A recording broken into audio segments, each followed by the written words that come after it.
दोस्तों, इस वर्ष की जो होली है बेहद ही खास और बेहद ही सुंदर है। क्यों बेहद ही खास बेहद ही सुंदर है, इसके पीछे का मैं कारण बताता हूँ। क्योंकि दोस्तों 24 मार्च को होलिका दहन, 25 मार्च को रंग उत्सव मनाएंगे और इस वर्ष बहुत बड़ा चंद्र ग्रहण है। और भैया जब चंद्र ग्रहण लगता है तो होली का प्रभाव और भी बढ़ जाता है। जो लोग साधक हैं, जैसे कि तंत्र क्रिया जानते हैं, जो लोग जैसे मंत्र सिद्ध करना चाहते हैं, या फिर जो लोग जैसे कि आध्यात्मिक क्षेत्र से जुड़े हैं, उनके लिए चंद्र ग्रहण बहुत ही ज्यादा इस वर्ष शुभ रहेगा। 2024 में तो होली के दिन दोस्तों चंद्र ग्रहण है और चंद्र ग्रहण के समय अगर कोई भी क्रिया करते हैं, कोई भी उपाय को अपनाते हैं, या फिर कोई भी जो क्रिया होती है उसे अगर आप अपने जीवन में फॉलो करते हैं तो आपको जरूर लाभ मिलेगा। चाहे धन आकर्षित करने के लिए हम वीडियो में जो उपाय बता रहे हैं वो उपाय करें, चाहे दोस्तों आप जो है धन खींचने वाले यंत्र को भी इस दिन सिद्ध कर सकते हैं, मंत्र को सिद्ध कर सकते हैं। वीडियो में अच्छी से अच्छी जानकारी बताया हूं, तो इस वीडियो को ध्यान से देखिए, ध्यान से सुनिए, आपको समझ में आएगा। और दिन खोलकर आज सच्चे दिल से कमेंट बॉक्स में लिख देना राधे राधे जय श्री कृष्ण, क्योंकि होली श्री कृष्ण को अति प्रिय है। चंद्र ग्रहण का सूतक काल का समय भी हम बताएंगे, तो वीडियो के अंत तक बने रहना। होली का त्योहार जश्न का त्योहार होता है, इसलिए इस दिन विशेष रूप से खान पान, नृत्य, गायन ये सब किया जाता है। होली का महत्व हमारे जीवन के हर पहलू में ये हमें ये महसूस कराता है, क्योंकि इस दिन हम अपने मतभेदों को भूल जाते हैं और त्योहार की खुशी को साझा करते हैं, एक दूसरे को गले लगाते हैं। दोस्तों, भारत में होली का त्योहार सभी के जीवन में बहुत सारी खुशियां, ये सब खुशियों का रंग भरने का काम करता है, लोगों के जीवन को रंगीन बनाने का काम करता है। आमतौर पर जो होली का त्योहार है, इससे रंग महोत्सव भी कहा जाता है।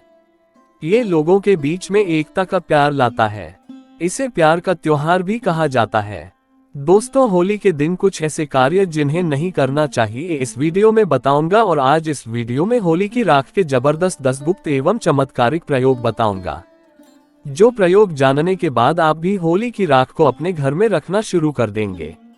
दोस्तों, भारत के कई प्रदेशों में होली कास्ट के शुरू होने पर एक पेड़ की शाखा काट करके उस पर रंग बिरंगे कपड़े के टुकड़े बांधे जाते हैं। कई प्रदेशों में और उस शाखा को जमीन में गाड़ करके उसके नीचे मदमस्त हो करके लोग गाते हैं, बजाते हैं, होली उत्सव का पर्व मनाते हैं। मैं आप सभी लोगों को बताना चाहूंगा, जिस प्रकार दीपावली में दीपों की उष्णता से, तेल की गंध से, मास्क के संचित जो कीटाणु होते हैं ये सब नष्ट हो जाते हैं, उसी प्रकार शीतकाल में संचित कीटाणु होली की जलती अग्नि के प्रभाव से नष्ट हो जाते हैं, गुलाल आदि की गंध से नष्ट हो जाते हैं। गाते हैं हम, हंसते हैं तेज आवाज में। होली के दिन हम जब गान बजान करते हैं तो गले का व्यायाम भी होता है। दोस्तों, आइए इस वीडियो में जानते हैं कि होली की राख के कौन कौन से प्रयोग किए जाते हैं। मैं आप लोगों को बताना चाहूंगा। होली की राख का प्रयोग बताने के बाद यकीन मानिए आप भी होली की राख को रखना शुरू कर देंगे। और ये फिर कोई साधारण राख नहीं है, ऐसा माना जाता है। होलिका माता को ब्रह्मदेव का आशीर्वाद प्राप्त था। होली चाहे तो किसी को भी भस्म कर सकती थी। अगर आप चाहे तो होली की राख को अपने घर में रखते हैं तो ये बड़ी से बड़ी आपके घर में किसी भी प्रकार की नकारात्मक शक्ति हो, उसे भस्म करने का काम करेगी। चलिए इस समय आप लोगों को 10 गुप्त एवं चमत्कारिक प्रयोग बता दूं। इससे पहले आप सभी लोगों से निवेदन करना चाहूंगा, वीडियो पसंद आएगी तो वीडियो को लाइक जरूर करना और इस वीडियो को अपने फायदे के लिए पूरा जरूर देखना, क्योंकि दोस्तों अधूरा ज्ञान हमेशा खतरनाक साबित होता है। मन में कोई डाउट है, कोई क्वेश्चन है तो कमेंट बॉक्स में बिल्कुल ही पूछे, आपकी मदद की जाएगी। ये YouTube चैनल नहीं बल्कि आप सभी दर्शकों का परिवार है। तो दोस्तों, यदि कोई व्यक्ति निरंतर बीमार रहता है और काफी दवा कराने के बावजूद भी रोग में कोई लाभ नहीं हो रहा है, तो होली दहन के समय देसी घी, 2 लौंग, 1 बताशा, 1 पान का पत्ता, इन सभी वस्तु को होली जलाने वाली आग में डाल देना है और अगले दिन होली की राख को रोगी के शरीर पे आपको लगाना है। तत्पश्चात गर्म जल से स्नान कराना है, तो इस उपाय से रोगी शीघ्र ही स्वस्थ हो जाएगा। कोई व्यक्ति अभिचारी कर्म करता है, जैसे आपके ऊपर टोना जादू करता है, मारण है, विद्वशन है, उच्चाटन है, सम्मोहन है, वशीकरण है, इसे तांत्रिक क्रिया कहा जाता है। तो अगर कोई व्यक्ति आपके ऊपर में तांत्रिक क्रिया करता है तो आपको करना क्या है? होली दहन के समय में देसी घी में 2 लौंग, 1 बताशा, 1 पान का पत्ता, इन सभी वस्तु को होली की आग में डालना है और बोलना है कि हमारी ये समस्या दूर हो जाए, जैसे टोना है ये दूर हो जाए, इस प्रकार से प्रार्थना करनी है। इसके बाद प्रातः काल सुबह आपको होली की राख को लाना है और इसे पूरे शरीर पे आपको लगा लेना है और गर्म जल से आपको स्नान करना है। तत्काल आप देखेंगे आपके ऊपर में किया तंत्र विकार, टोना, जादू, भूत प्रेत ये सब भस्म हो जाएंगे और आप स्वस्थ हो जाएंगे। यदि किसी माता बहन का पति दूसरी महिला के संपर्क में रहता है तो आप होली पर उपरोक्त सामग्री, जैसे अभी हमने आप लोगों को ऊपर जो सामग्री बताई है, उपरोक्त सामग्री आपको लेनी है और 7 बार होली की जलती आग की आपको परिक्रमा करनी है। परिक्रमा करते समय गोमती चक्र अपने पति का नाम लेकर के आपको आग में डाल देना है। अगर आप ऐसा करते हैं तो अगर आपका पति किसी दूसरी महिला के संपर्क में है वो बिल्कुल ही वापस आ जाएंगे, उनके संपर्क को छोड़ देंगे। और हाँ, अगर आपको ऐसा प्रतीत होता है कि किसी ने आपके ऊपर तांत्रिक प्रयोग करवा दिया है तो आप होलिका दहन के समय देसी घी में 2 लौंग, 1 बताशा, 1 पान का पत्ता, थोड़ी सी मिश्री, इन सभी वस्तु को होली जलने वाली आग में डाल देना है। अगले दिन होली की राख को चांदी के ताबीज में भर करके गले में धारण कर लेना है तो तांत्रिक प्रभाव बिल्कुल ही निष्क्रिय हो जाएगा। यदि कोई व्यक्ति आपका लिया हुआ धन वापस नहीं कर रहा है तो आप होली जलने वाले स्थान पर जहाँ पे होली जलाई जाती है उस स्थान पर अनार की लकड़ी से उस व्यक्ति का नाम लिखना है। किस में लिखना है? भोजपत्र में लिखना है और होलिका माता से अपना धन वापसी का निवेदन करते हुए उस नाम पे थोड़ा सा गुलाल उस पे छिड़कने के बाद आपको होली की आग में डाल देना है। बिल्कुल ही आपका धन वापस मिल जाएगा। दोस्तों, अगर आप किसी से शत्रुता समाप्त करना चाहते हैं तो होलिका दहन के अगले दिन उसी स्थान पर रात्रि 12 बजे जाकर होली जलने वाले स्थान पर अनार की लकड़ी से भोजपत्र पर उस व्यक्ति का नाम लिखना है, फिर उसे बाएं हाथ से मिटा देना है। उस स्थान की थोड़ी सी राख लाना है और अगले दिन उस व्यक्ति के सिर पर उस राख को डाल देना है। तो ऐसा करते हैं तो व्यक्ति आपके प्रति शत्रुता का जो भाव रखता है, दुश्मनी का भाव रखते हैं, वह समाप्त हो जाएगा। और भी इसके जबरदस्त चमत्कारिक एवं गुप्त प्रयोग बताऊंगा। वीडियो को आधे बीच में छोड़ करके नहीं जाना है। ये वीडियो 10 मिनट की बनने वाली है। 10 मिनट की जानकारी आपके जीवन को बदल करके रख देगी।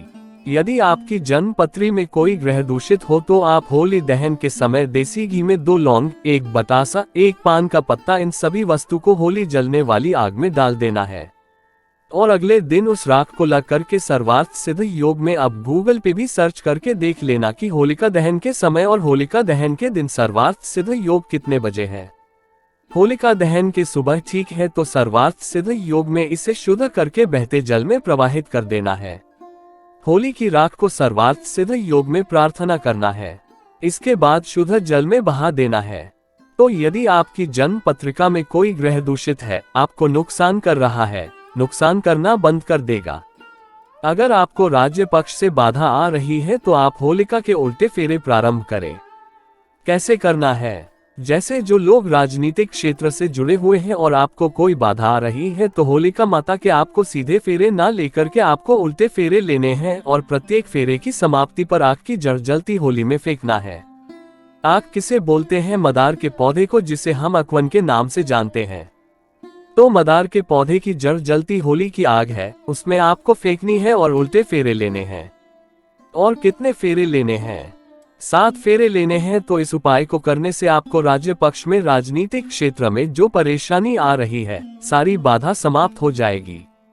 दोस्तों, वास्तु दोष से मुक्ति पाने के लिए होली दहन के अगले दिन आप सर्वप्रथम अपने इष्ट देव को गुलाल अर्पित करें। अपने निवास के ईशान कोण पर पूजन करके गुलाल चढ़ाएं और आपको प्रार्थना करनी है। और आप चाहे तो थोड़ी सी होली की राख ला सकते हैं और ईशान कोण पर रख सकते हैं, चढ़ा सकते हैं। तो यह उपाय करने से आपके घर के सारे वास्तु दोष समाप्त हो जाएंगे। दोस्तों, यदि किसी के ऊपर में कोई भय का साया है तो वह होली पर 1 नारियल, 1 जोड़ा लौंग, पीली सरसों, इन सभी वस्तु को लेकर के पीड़ित व्यक्ति के ऊपर से 21 बार उतारा करे और होली की अग्नि में डाल दे। सारा दुष्प्रभाव समाप्त हो जाएगा। कैसा भी भय हो, जैसे कि भूत प्रेत का भय हो, शत्रु का भय हो, परीक्षा का भय हो, राजनीति का भय हो, कैसा भी भय हो वह समाप्त हो जाएगा। दोस्तों, यदि आपको बार बार आर्थिक हानि का सामना करना पड़ता है तो आप होली दहन की शाम को अपने मुख्य दरवाजे की चौखट पर 2 मुखी आटा का दीपक बनाएं और चौखट पर थोड़ा सा गुलाल छिड़क करके दीपक जलाकर आपको रख देना है। दीपक जलने के साथ ही मानसिक रूप से आर्थिक हानि दूर होने का आपको निवेदन करना है। तो यह उपाय होली के दिन कारगर सिद्ध होता है। आपको जो आर्थिक हानि हो रही है वो आर्थिक हानि होना बंद हो जाती है। चलिए 2 प्रयोग और बता दो, इसके बाद वीडियो समाप्त करूंगा। दोस्तों, किसी बालक अथवा बड़े को शीघ्र ही नजर लगती है तो होली दहन के समय देसी घी में 2 लौंग, 1 बतासा, 1 पान का पत्ता, इन सभी वस्तु को होली जलने वाली आग में डाल देना है। और अगले दिन होली माता को प्रार्थना करने के बाद होली की राख लाना है और इसे तांबे या चांदी की ताबीज में भर करके गले में धारण कर लेना है। धारण करते ही नजर दोष लगना बंद हो जाएगा। कोई कितना भी बड़ा तांत्रिक आपको नजर क्यों ना लगा ले, वह नजर नहीं लगेंगी। और एक अंतिम उपाय बताना चाहूंगा। होली की राख का दोस्तों ऐसा माना जाता है, होली की राख को लाल कपड़े में बांध करके, होली की थोड़ी सी राख को लाल कपड़े में बांध करके अगर आप अपने धन स्थान पर रखते हैं तो ऐसा माना जाता है ये धन की जावक को रोकता है, अर्थात आपके अत्यधिक खर्च को रोकता है। और ये धन की आवक को बढ़ाता है, अर्थात ये सभी ओर से धन को आकर्षित करता है, धन को खींचने का काम करता है, ऐसा भी माना जाता है। नित्य होली की थोड़ी सी राख खाने से हमें अन्य प्रकार की जो व्याधि होती है, जैसे कि कोई रोग है, भयंकर रोग जो ठीक नहीं हो पा रहे हैं, ऐसे रोग भी ठीक होते हैं। और होली की राख का नित्य तिलक लगाने से अगर कार्य सभा में जाना हो या फिर आप जिस क्षेत्र में जा रहे हैं, आप चाहते हैं कि उस कार्य में आपको सफलता मिले, तो होली की राख का तिलक लगा करके जाए। होली की राख और सफेद चंदन दोनों को मिला लीजिए और तिलक लगा करके जाए। उस क्षेत्र में आपको सफलता जरूर मिलेंगे। अगर आप चाहते हैं कि लोग आपकी को माने, लोग आपके अनुरूप चले, आपके वशीभूत हो जाए, तो होली की रात का तिलक लगा करके जाए। लोग आपकी बात मानेंगे, आपके वशीभूत हो जाएंगे। तो आशा करता हूं कि होली की राख के जो 10 एवं जो गुप्त और भी इसके अनेक प्रयोग बताया हूं, वह प्रयोग आपके जीवन में कल्याणकारी साबित एवं मंगलमय साबित जरूर होंगे। और चंद्र ग्रहण भी इस दिन लगने वाला है, जो कि उपछाया ग्रहण होगा और चंद्र ग्रहण के 9 घंटे पहले सूतक लग जाता है। चंद्र ग्रहण 25 तारीख को सुबह 10:20 से दोपहर को 3:01 तक रहने वाला है। बहुत ही लंबा ग्रहण है और जहां जहां ये ग्रहण दिखाई देगा सभी जगहों पर 9 घंटे पहले सूतक अवश्य ही लगेगा। हालांकि भारत में नहीं दिखेगा, लेकिन इटली में, जर्मनी में, फ्रांस में, हॉलैंड, बेल्जियम, दक्षिण नॉर्वे, स्विट्जरलैंड, उत्तरी दक्षिणी अमेरिका यानी साउथ अमेरिका, जापान, रशिया का जो ईस्टर्न पार्ट है, ऑस्ट्रेलिया है, इंग्लैंड में जो भी बैठे हुए भगत है, उन सभी को इनके नियमों का पालन करना है। उनके लिए ये ग्रहण दिखाई भी देगा और सूतक भी लगेगा। तो सभी लोग 9 घंटे पहले अपने घर के मंदिर बंद कर दें। विशेष रूप से गर्भवती स्त्रियों अपना ध्यान जरूर रखें, बिल्कुल भी ग्रहण का दर्शन ना करें।